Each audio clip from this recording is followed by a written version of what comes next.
I'm joined now with Sophia Lipp, Erin Yee, Rachel Rock, and Heather Saltz, our team from Art of the Interview. This group sat down with Dean Fiedler to conduct his exit interview, reflecting on his time at COM and the road ahead for the department. How are you feeling, Dean Fiedler? Well, thank you for having me. This is a pleasure. Thank you for being with us.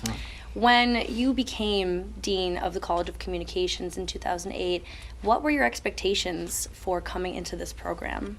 To get through the first week without screwing anything up too bad. I knew that I was going to probably make a lot of mistakes, hopefully not hurt anyone in the process, but I also thought it would be an opportunity to perhaps meld what I had learned as a practicing journalist, as a practicing professional communicator, with the academic expectations, what we do at a university in such a way that it would be hopefully helpful. One of the things I talked about when I first came was one of my first speeches, I think, that I made to the faculty. Speech is too big a word. Was Wayne Gretzky, a great hockey player. Wayne Gretzky once was asked, what is the difference between a good hockey player and a great hockey player? And his answer was, a good hockey player plays where the puck is. A great hockey player plays where the puck is going to be. And that struck me as that's where our culture needs to be. If we're going to be a great college of communication, we don't do it by being very good at what's happening in communication today. We do it by anticipating what communication is going to be in the future. As the Dean of the College of Communication, how do you maintain the student diversity at COM? The student diversity. Oh, well, I'll tell you, I don't know that you maintain it. It's something we always have to try to do better on. The most important thing for us to do is we have to have an environment that is welcoming, I think of it, welcoming and belonging. We want to make sure that we have an environment here, and culture is a part of that, so that people of different backgrounds, people who have diverse backgrounds, and diversity includes race, it includes perhaps nationality, it includes gender, identity in different ways, where they feel this is a place where I feel I also belong.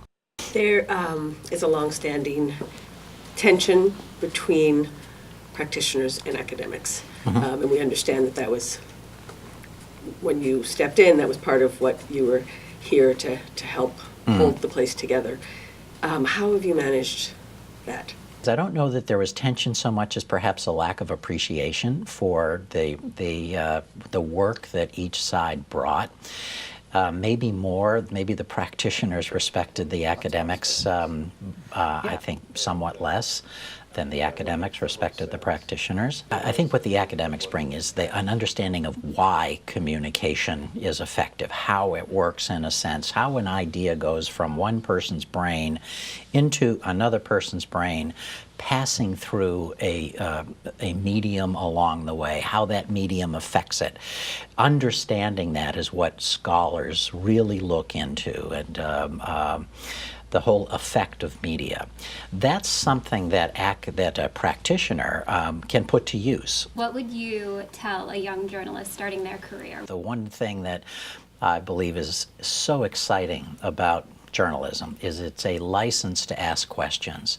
You go up to someone and you're representing some news organization, and you can ask almost any question that is somewhat relevant, sometimes pushes the envelope, sometimes maybe even on a borderline crude.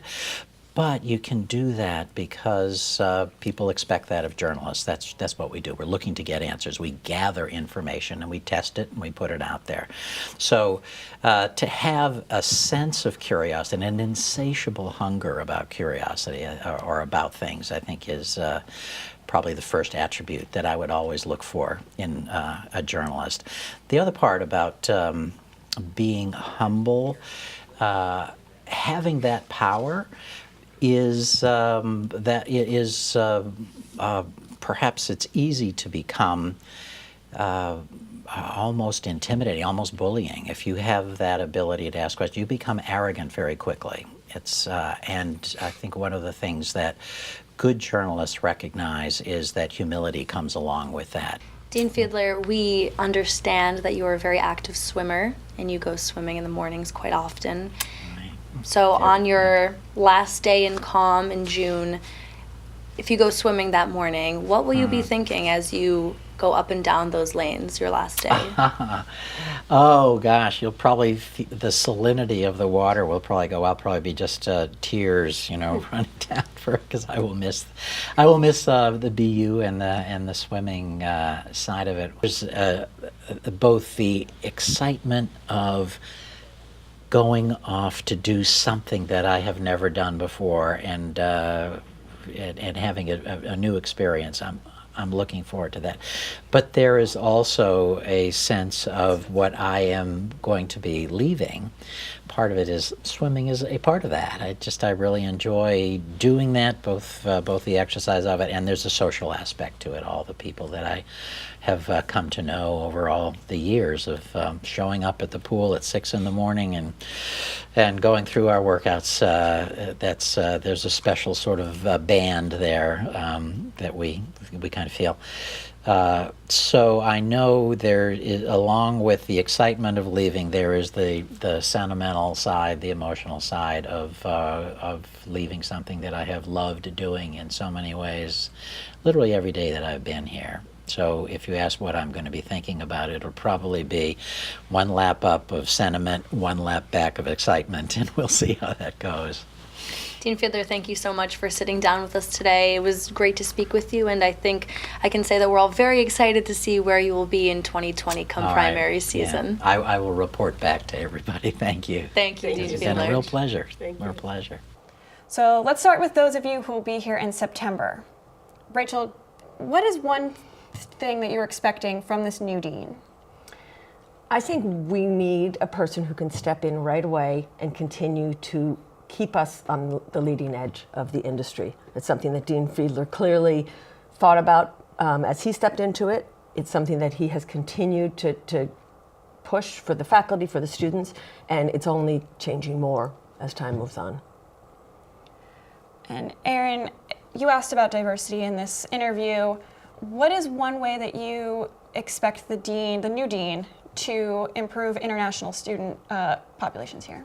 I think we should have a more diverse faculty member group in terms of how diverse the student body is. We need the faculty level to be matched up with the percentage of diversity in the student, so that way when students have some minority students or international students have some issue that they generally don't feel comfortable reflect to the